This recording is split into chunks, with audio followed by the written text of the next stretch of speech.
Welcome to Arirang TV's continuing coverage of COVID-19. I'm Min Sun-hee. New infections linked to a Russian ship in the southern port city of Busan have raised Korea's daily toll on this Wednesday, as have local transmissions that are back on the double digits. Elsewhere around the world, the US recorded close to 1,600 fatalities in a single day this week. We start the program now with the latest numbers on the pandemic with our Kwon So-ah and related news with our Kim Ji-yeon. So I hear Korea saw a rise in cases today. Yes, and today we're actually seeing a rise in imported cases as well as local infections, Sunny. And I hear that imported cases are no longer limited to cases at the airport, but also in the country's seaports, right, Swa? Right. In fact, we have a dozen new cases that are related to a Russian-flagged ship, and that brings the number to 44 related to that vessel alone. And also the number of sailors on board Russian ships that tested positive was raised to 90 in the past month in the southern port city of Busan. And also there was one case detected as of Wednesday in Incheon, and that was related to a sailor that docked on a cargo ship. And due to these rising imported cases from seaports, the government decided that beginning next Monday, Russian sailors must provide certificates that tell that they tested negative for COVID-19 in the past 48 hours.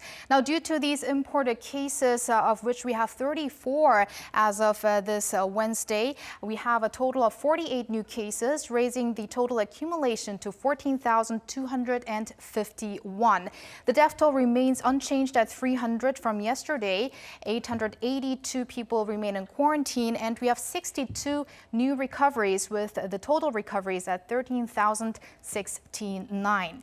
And if we move over to our graph here, we see that we do have quite a surge in cases to 48 today, as we saw cases down to the 20s in the past 2 days. And as we also had an even higher surge to the 3 digits over the weekend, the average over the past week stands at a little over 50.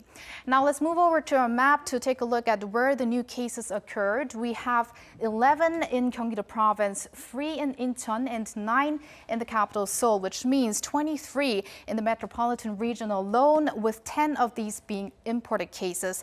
And also some sporadic infections here in the southern part of the region, while we also have 21 cases that were detected at the nation's airport or seaport. So I hear authorities here are expecting another rise in imported cases, as we have a group of Korean nationals returning from Iraq again this week.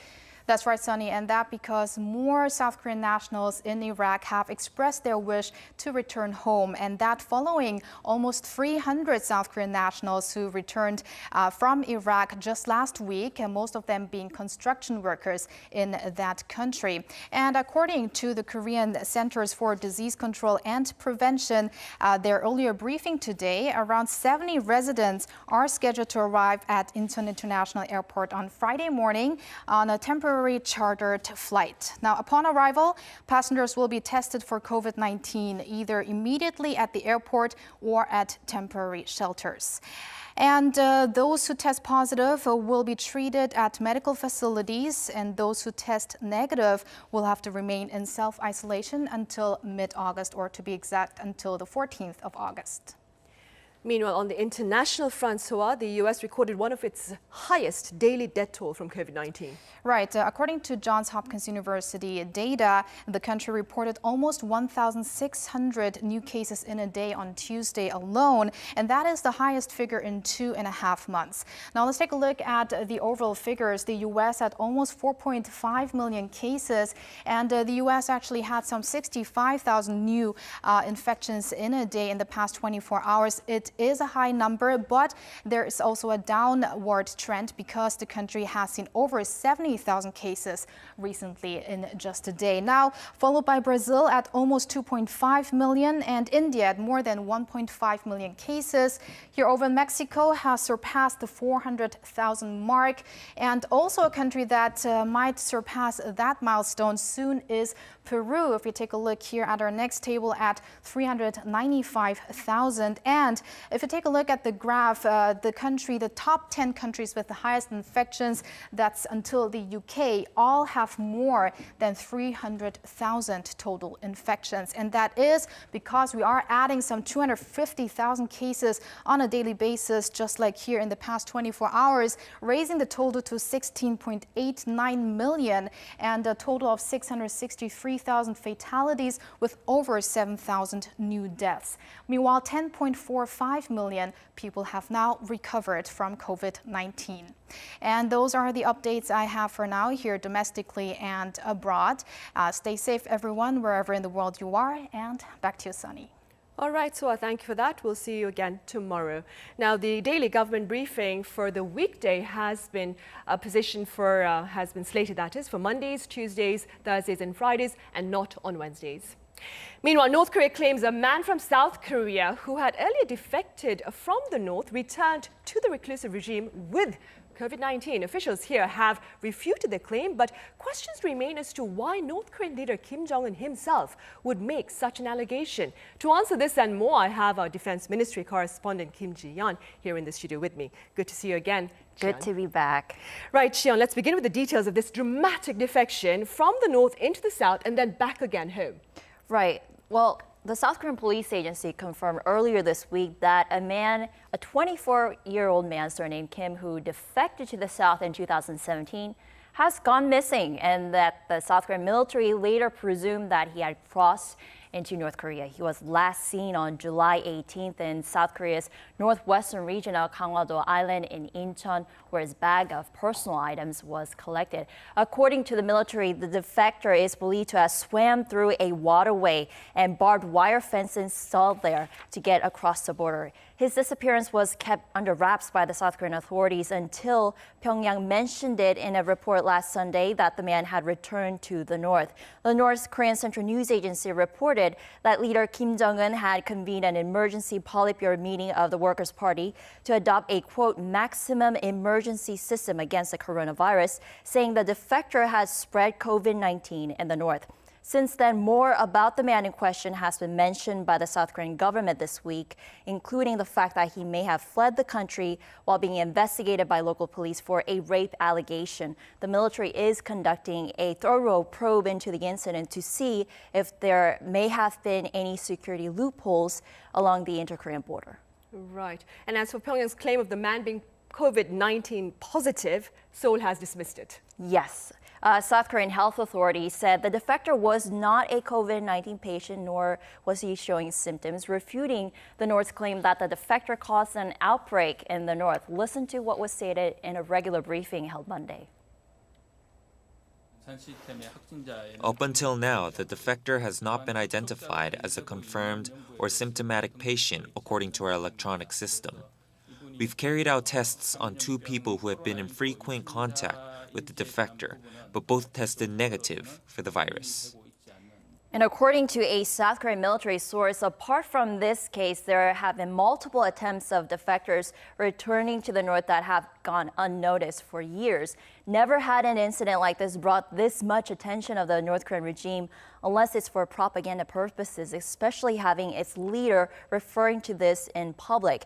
As the incident drew a rare response from the North, pundits believe that there's an underlying motive that the North is trying to use this case as a way to frame South Korea for a surge in coronavirus cases in the reclusive state. Up until now, North Korea had claimed that there were no confirmed cases, but in reality, it may need more persuasion for its people to believe that, and that defectors represent an easy target, as they are regarded as traitors and enemies of the state. Another reason for the North for bringing up this incident may be that the coronavirus have hit North Korea so hard that it may want to use this to justify getting medical or humanitarian support from the South in the future without having to bow down and ask for it. I see. So we'll just have to wait and see then. But a greater concern here, Cheon, is the fact that is the security perhaps at the inter-Korean border, because this man passed through it not once but twice. That's right. The South Korean military confirmed that the North Korean defector this time was caught on military's surveillance equipment as he fled, but that it had failed to identify him as a person crossing the border. The Joint Chiefs of Staff Chairman General Park Han-gi, during a Defense Committee session at the National Assembly held Tuesday, said that the man could have worn a life jacket and swam with just his head above the water, blending him with other floating materials there. Park described the defector as thin and light that had made it possible for him to go through obstacles that were set up inside the waterway, believed to have been chosen as a escape route to evade the more heavily fortified fences protected by South Korean border guards. And also the military acknowledged that wires established inside the waterway were aged, which would have allowed the defector to bend them and pass through. Now, this is not the first time the military has come under fire for a security breach at the inter-Korean border, Jeon. That's right. Just last year, the military had made reassurance to the reporters that the heavily fortified border, equipped with advanced, warning system, cannot be penetrated. It had shot down the possibility that wild boar infected with the African swine fever had crossed the border into the south when the ASF virus was prevalent last year. The military had faced intense criticism for a series of security breaches last year, also including an incident when a small wooden boat carrying 4 North Koreans arrived at a South Korean port on the East Coast without being detected. Back then, it had not immediately disclosed that the North Koreans had landed in South Korean territory, and it implied that the North Koreans were, simply floating at sea and that there were no security breach. Only after multiple local media reports days after evidence was provided by the South Korean media reports that the North Koreans' arrival had the military acknowledged the security breach, with Seoul's defense minister issuing an official apology and promising zero tolerance for such a breach. Oh, I see. All right. Jeon, thank you for that report. Hope to see you again soon. Me too. Right, elsewhere around the world, Cuba has one of the lowest infection and mortality levels with regard to COVID-19 in the Americas. In fact, this Caribbean nation that is home to 11.2 million people has been recording just a handful of cases in recent weeks. For more on the situation there, I have Ata Amerize, a former panelist on one of our own talk shows, who is a senior journalist at EFE News Agency and currently stationed in Havana. Welcome, Ata. Thank you. Hello. How are you, Sonny? Long time no see you. Fine, right? It's been a long time, Ata. So you left Korea. You're in the Caribbean now, Ata. How is your life in Cuba like? Well, as you can imagine, it's like very, very different to life in Korea. Life in Korea is hectic and you're doing things all the time. Here, life is like more quiet, more peaceful. It's a very beautiful country to live, and then you have things to do. And also, it's interesting to report from here, to work for my company, for EFE News Agency. Here in Cuba, there are many interesting things to talk about. There are some topics they are very different than the topics of Korea, but actually it's a very, very nice experience. Ata, one of the topics I'd like to talk about is the COVID-19 pandemic there. How is the local media in Cuba covering this global pandemic?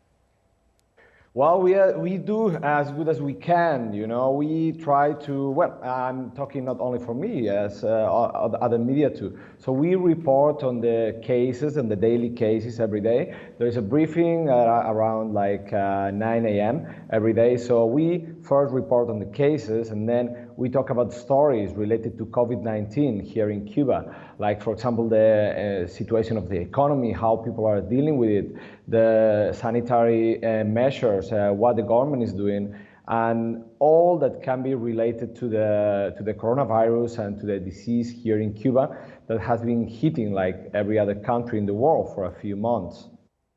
Ata, I believe it was last week that Cubans celebrated no local infection for the first time in 4 months. What is the current situation there like? Well, we reported on that a couple of weeks ago. It was for first time 0 cases. But unfortunately, there were new outbreaks here in Cuba.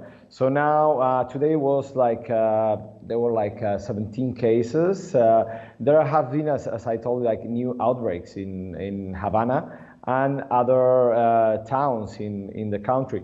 But still, situation is not that bad. And, there are some cases and well, it can be compared to Korea now, maybe. We have like, a few dozens of cases every day, but the situation looks more or less controlled. So we are trying to get back to normal, and the measures are being less tightened now, and they are kind of reopening slowly these days. Arthur, correct me if I'm wrong, but then the total infection numbers in Cuba stands at a little above 2,500, while the death toll stands at 87. Am I right? You're right. You're completely right. How would you explain Cuba's relative success in containing the contagion then? Well, we could be talking all the night about that, but there are many factors. Like first is weather. You know, it's a very hot, very warm country. It's an island. It's easier to control. It has a relatively good medical system and also a very tight social control. So they can more or less monitorize the people without technology. In South Korea, you guys did it with a lot of technology. Here, they have their systems to more or less control who is there and who is here, and more or less. So, you know, there are many different factors that came up together, and that make Cuba a country where coronavirus has not hit that hard compared to other countries in the region and in Latin America. Arthur, could you tell us a bit more about the role of Cuba's medical system in the country's containment efforts? Cuban medical system is, as I told you, is kind of good related. I mean, compared to other medical systems in Latin America. Of course, it's not as developed as European systems, but Cuban doctors are super good. They are very good. They know how to manage patients' diseases without the use of high technology. So they are like very skilled manpower, and there are many doctors here. So basically they are everywhere and they can treat everyone, and you know, they monitorize the cases very closely. So when there is a case, all their contacts are isolated. They get all the information of who that person was in contact with. So they're very thorough with that. Arthur, Cuba closed its doors to foreigners back in March. Are the borders still shut? And if so, when are authorities there planning to open their doors to foreign travelers? Well, the borders are still shut, and well, there's no plans yet to open the borders. I mean, there is no date for that. You know, there is. We are in stage 1 in Havana. Other parts of the country are in stage 2 and 3, and they will open borders when all the country is in stage 3. But as long as there are cases in Havana, we don't have any specific time that they plan to declare stage 3 in the whole country. And as I told you, you know, there were 0 cases, so everyone thought that in 1 week we will be in stage 3, and but finally we couldn't. So we are still in stage 1 in Havana. And people are still taking all the measures. People are wearing masks. It's totally mandatory to wear a mask in the street. That's another key of the success of Cuba. Mandatory masks from minute 1. So people are wearing masks still. There are some businesses that are still opening, but slowly with limitations. So yeah, we don't know yet, but we hope soon. All right, Arthur, thank you for making the time to join us live at this hour, and do stay safe. Thank you very much to you, and well, I missed you guys, so have a great day. You too. Right now, like I mentioned earlier on, the briefings for the weekdays have now been scheduled for Mondays, Tuesdays, Thursdays and Fridays, and Wednesdays there is no regular government briefing, that is, on the COVID-19 situation here in Korea. In other news, given concerns of a possible airborne transmission of COVID-19, in this next video we share details on proper and safe air conditioner usage this summer season amid the pandemic. With the arrival of summer and higher temperatures, it is becoming more difficult for people to wear face masks. Despite fears over the possibility of airborne transmission, air conditioners are still needed to keep us protected from the summer heat. Here are some ways to safely use air conditioners while keeping your chances of infection to a minimum. Korea's Central Disaster and Safety Countermeasure Headquarters has issued guidelines on the safe use of air conditioners in public spaces. 에어컨 사용 시 실내에 침방울 발생 등이 동축 확산되지 않도록 창문이나 환풍기를 통해 최소 2시간마다 환기를 해주시길 바랍니다. So why is proper ventilation so important? Usually COVID-19 virus is through the throat lift. Droplets mean it is very small particles can be stayed in the airflow when in the closed air. That's why even you use air conditioning service indoors, you have to be open every 2 hours and change your air and make the floors good. The authorities also asked citizens to refrain from running air conditioners and fans at the same time. 선풍기를 강하게 틀어놓으면 에어컨 바람은 비록 약하더라도 그 선풍기 바람으로 인해서 침방울이 실내에서 널리 확산되면 감염의 위험이 높아지는 건 당연한 거고요. One local media outlet conducted a test and found that droplets traveled 55% further when the air conditioner was turned on, and 80% more when there was also a running fan. To prevent droplets from traveling further, people should lower the fan speed on their air conditioners. To stay cool, you can also lower your temperature settings as well, which does not raise your chances of infection. In addition, when using air conditioners in multi-use facilities, people should not be in the direct path of the expelled air. If regular ventilation is difficult, people must wear a mask at all times, disinfect the area daily, and follow strict preventive guidelines. For crowded indoor multi-use facilities where these rules are difficult to follow, are people in this area at high risk of airborne transmission? Korean health authorities have also ordered screening centers to install high-efficiency particulate air filters in their air conditioners, while local airlines have also installed the filters on board their passenger jets. HEPA filter, which means high-efficiency particulate air. Usually, our droplets is 0.5 micrometers, but a HEPA filter can be filtering 0.3 micrometer, which means more than 99.97% of particles can be filtrated, so the space will be free. So does one sheet of HEPA filter make an entire area safe from COVID-19? Unfortunately, experts say that installing these filters on old air conditioners are more or less ineffective. So whenever you enter the indoor and air conditioning but cannot be changed air properly, we should keep the social distancing and wear a mask. The only one way can prevent.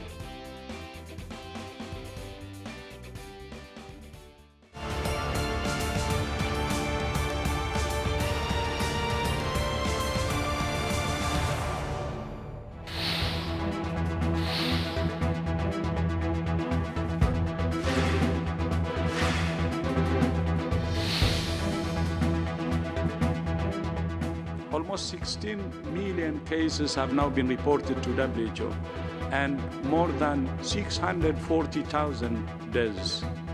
And the pandemic continues to accelerate. In the past 6 weeks, the total number of cases has roughly doubled.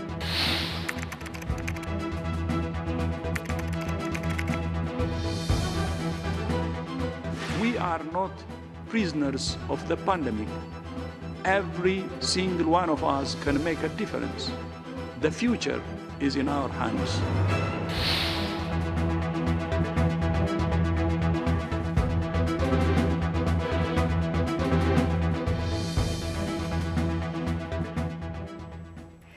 Come tomorrow, we mark 6 months since the global health body declared COVID-19 a public health emergency of international concern. With well over 16 million cases and more than 640,000 fatalities, the World Health Organization claims COVID-19 is the worst health crisis to date. For more on this reality, I have Director Kim Moon-gyu from ODA Center at Yonsei Institute for Global Health. Welcome, Director Kim. Nice to see you again. And I also have Professor Chung Son-jae from Yonsei University. Good to see you again, Professor Chung. Thank you for having me again. Right, Director Kim, we'll start with you. Now, this is the 6th time that we've had a global health emergency declared under the international health regulations. But WHO officials claim that this is probably the worst health crisis ever. In the past 6 weeks, the number of total cases has reportedly doubled also. How is the pandemic affecting the globe? Well, I would say that the whole world is upside down. It's never like before. And the most profound effect is affected area is the healthcare system. But not only healthcare, we can see that the education, economy, and even food is affected. So now we have to make a critical decision that will affect the new generations to come. And especially for children, they say that about 1.6 billion children having interrupted education. And not only education, the vaccination schedule is delayed, and even some children might be exposed to home violences also. And everyone knows that the unemployment is a big problem, and travel ban is causing many issues. Anyway, people has to use more information and communication technologies, and I think that will be implicated more into healthcare system also. So during the 6 months of period, medical professionals are doing the best to make better diagnostic approaches and to find out specific drugs. And recently, I think we have some hope for the vaccination also. Yes, we'll keep our fingers crossed for that. Yeah. Professor Chung, the World Health Organization has also recently said that COVID-19 is not affected by seasonal factors. Could you elaborate? Yes, so the seasonal factor or seasonal infection is used to specify the infectious diseases that causes outbreak at a particular time of the year. And temperature, humidity, or human behavior could interact with the immunity level at population to affect the community infection. And the transmission of some respiratory viruses, such as influenza, varies seasonally, with the outbreaks generally occurring during the winter time. And there are other 4 types of human coronaviruses known other than COVID-19. And this viruses has also been circulated in decades. And like the flu or cold, these viruses tend to appear appear in winter and disappear in the summer that the temperatures rise again. However, because COVID-19 has emerged only recently as a human pathogen, there is still great uncertainty. And as to whether its transmission will vary seasonally in different parts of the world, it remains questioned. So like the WHO had mentioned, there is opinion that the corona propagates from person to person, and that the previously mentioned external factors like temperature or humidity would not act that much as the other viruses. Right.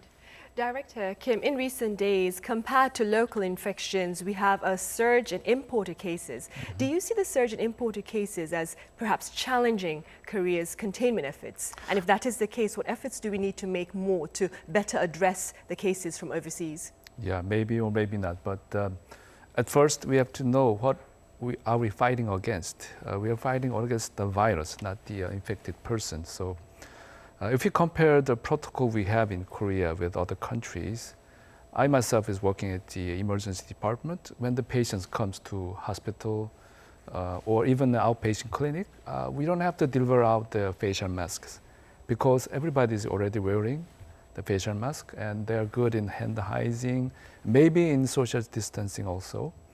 But when I look at the countries like United States or Europe, they first have to deliver the facial mask to the people coming.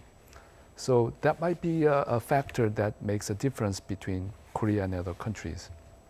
So we have to continue with that. And I hope that our government can empower the hospitals, which needs more facilities against COVID-19. And I'm sure that we need more epidemiologists, so they have to do not have to overwork themselves. So in totally, we need a good long-term plan to fight against this one. I see, given the rise in imported cases. Yes. And staying with the imported cases, Professor Chung, there are concerns, of course, here in the country that these imported cases may ultimately lead to community spreads. Yes. What are the chances of such a scenario, in your opinion? Well, actually, when we discussed about this prior to the stage 2 quarantine application, we worried more about the community infection rather than the inflow cases. So, and at that time, people believed that the people from the foreign countries, when they enter the Korea, they are well managed and well traced. Well, however, we know that now the number of the citizens abroad are returning to Korea. And to check this again, I have to say once we return to the quarantine system through the Incheon airport, everyone gets a COVID-19 diagnosis test regardless of their symptoms ultimately.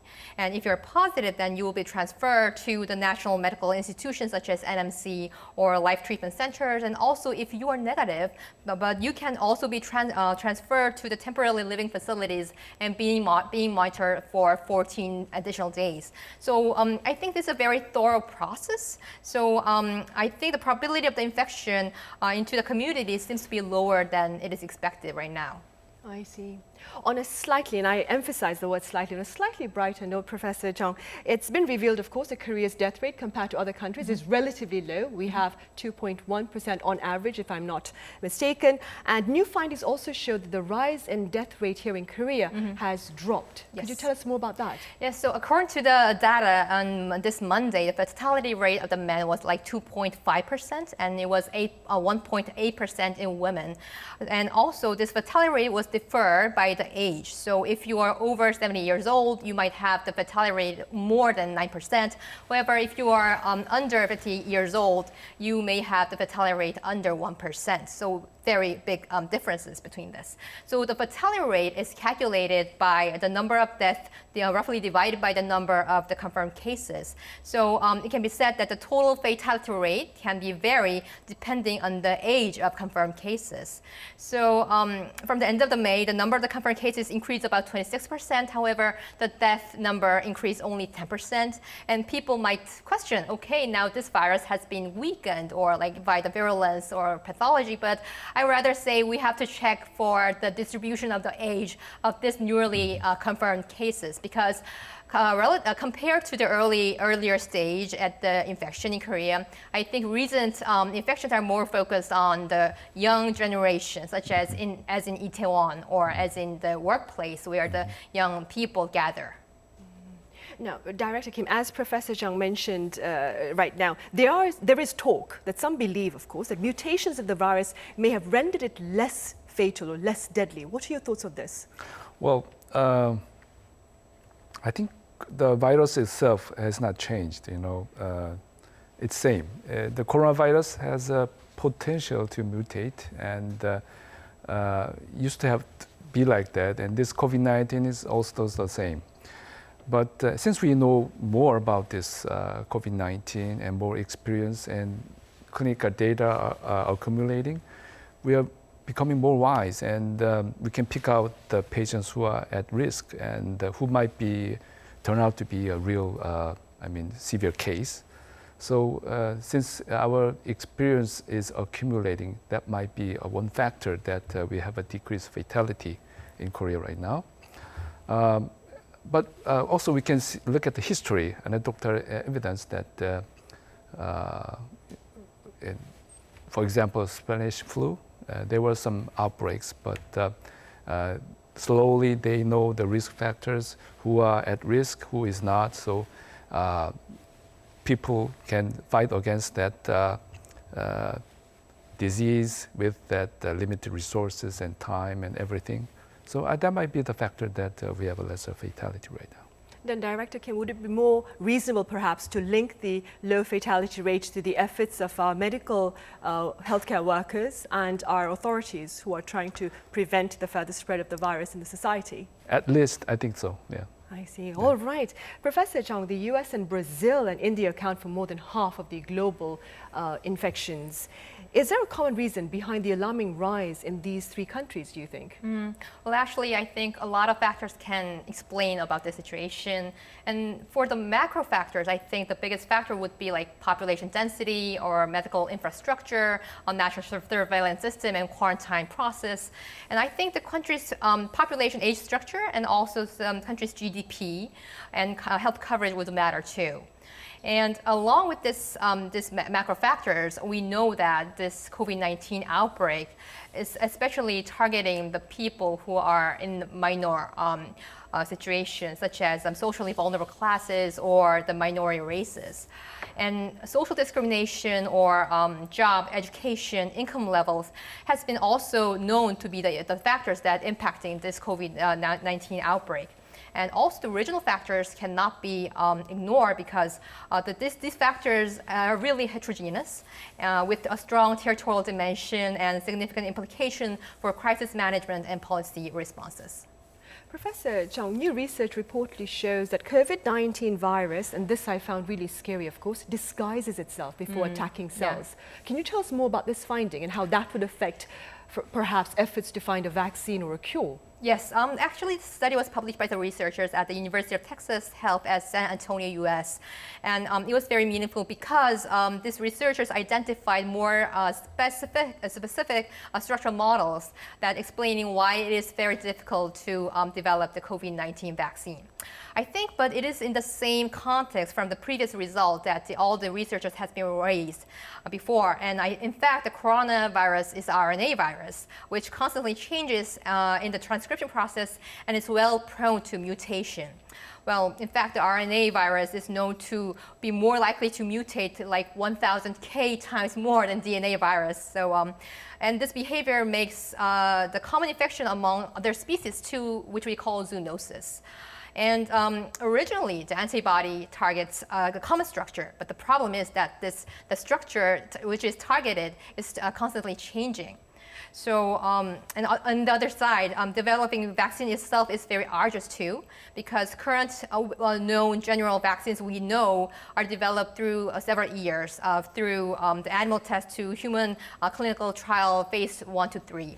And I think in COVID-19 cases, conducting a clinical trial itself is very difficult too, because enrollment in a clinical trial with different candidate vaccines should be centralized, and also it's very difficult to predict the location of outbreak to perform clinical trial. And also defining effectiveness or vaccine safety or manufacturing or distribution was also a big problem too. Right. Director Kim, the last time here, you spoke about how you and your peers were sharing Korea's strategy with your counterparts in developing countries. What seems to be the area of focus of interest in Korea's containment efforts among doctors in those countries? Well, since we started the show the video materials that we made for the developing countries, the response was more than we expected. More than 2 times of medical personnel registered for this program, and they are contacting us with various questions. And also we become to know more about their situations also. Since developing countries have limited resources, their situation is quite different from ours. Anyway, the materials that we made with KOICA will be posted on the information hub, and it will continue to help them. Many questions about personal protective equipments and hygienes, and also they asked how can they reuse it, how far is it available, and also about specific questions about the diagnostic tests such as real-time PCR, which is very sensitive, and some countries have the issues of false positive and false negative. So I think we have to continue with this job, and as the COVID-19 will evolve, we have to respond to their requests and keep on doing this job until we get a good result out of it. I'm sure that the world is small. We are all neighbors globally, and their problem is not limited to them. It's our problems also, since the travel will come back again, and nobody knows how many patients will come to our country. So I think it's best for them and also best for us also. Right, we do live in an era of being a global village, so to speak. Yes, that's correct. Director Kim, when you talked about reusing, were they talking about reusing face masks? Using face masks and some protective gowns, and yeah, it's very difficult to answer that questions. But what are your thoughts on that? Well, at the first time of this pandemic, we ourselves also had to reuse it, because about 3 or 4 days after the outbreak, our hospital had some problems supplying the masks. So it's important how many hours you wear it. And well, there will be some more studies about it, and the answer will be clear. But any kind of mask is better than none. And if you can have resource to change it frequently, that will be better. I see. Yeah. Professor Jang, what words of advice would you like to share with our viewers here in Korea ahead of the summer holiday amid the pandemic? Yes, so well, first, happy holidays, and also I think the vacation is really important because, well, it makes our body and mind relax, so it is really helpful to our physical health and mental health too. However, it would be preferred not to go to that much crowded areas, and please make space more than like 2 meters between each other, or wash your hands after visiting outside, and do not forget to wear a face mask, as Professor Kim said. It would be better to, I think, balance the overall vacation schedules between each other, so not to be crowded in the certain limited days. And lastly, if you're on vacation, please give a call or give a text message to your friends or your families or your loved ones or your acquaintances if they are doing okay. So please enjoy your vacation, but with caution. Right, and with an effort to make a psychological connection with those around you. Yes. Director Kim, what would you like to underscore to those choosing to venture outdoors this summer? Well, as I work in a hospital, I always have to take care of patients come to the emergency room. So we have to keep on to prevent any accidents. But as Professor Jang said, social distancing is also very important. We are living in a world with globalization and urbanization, but because of this COVID-19, everything has changed. We're going to live less globally and more isolated. And well, you better find a place less density, so you can keep some distance among people. Since the start of the 21st century, we had SARS in 2002, we had MERS in 2015, and now we have COVID-19. We don't know what's going to be the next. So I hope that the general population will understand more about these health issues and be together to find the solution of these problems. Right. All right, Director Kim, thank you very much for your thoughts. Sure. And Professor Jang, as always, thank you for being with us today. Yeah, thank you. Thank you.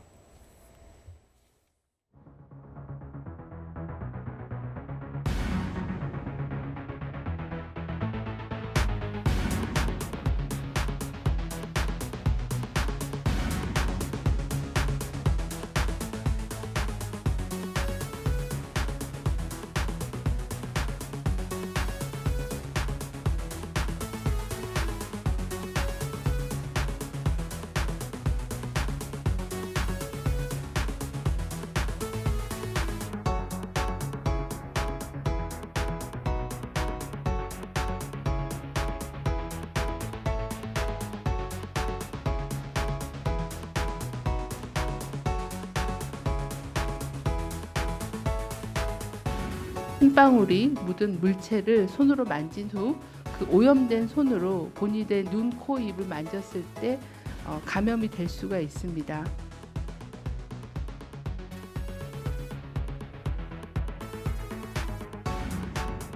바이러스들이 재빈산되고 공기 중에 확산돼서 그 인체 호흡기를 통해서 인체에 노출될 수가 있습니다.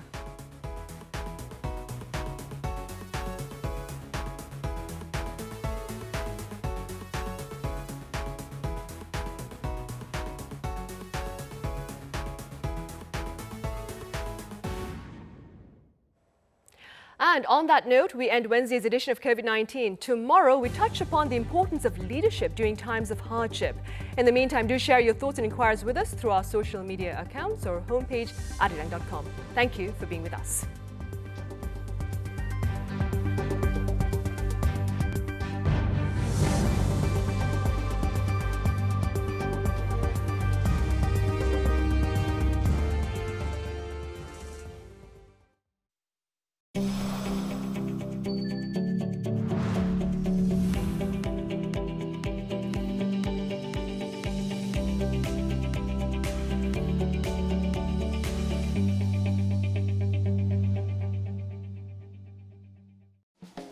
COVID-19 is spurring on non-contact culture. Following the drive-through testing and shopping trend, what's gaining popularity now are drive-in services that provide cultural content. A drive-in concert is underway at a palace.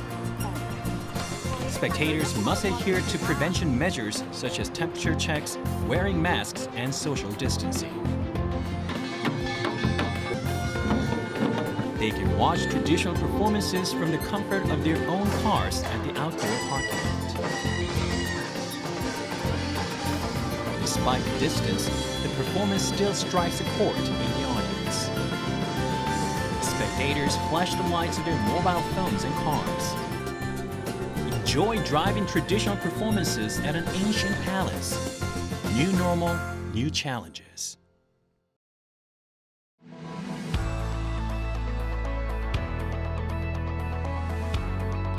Looking for some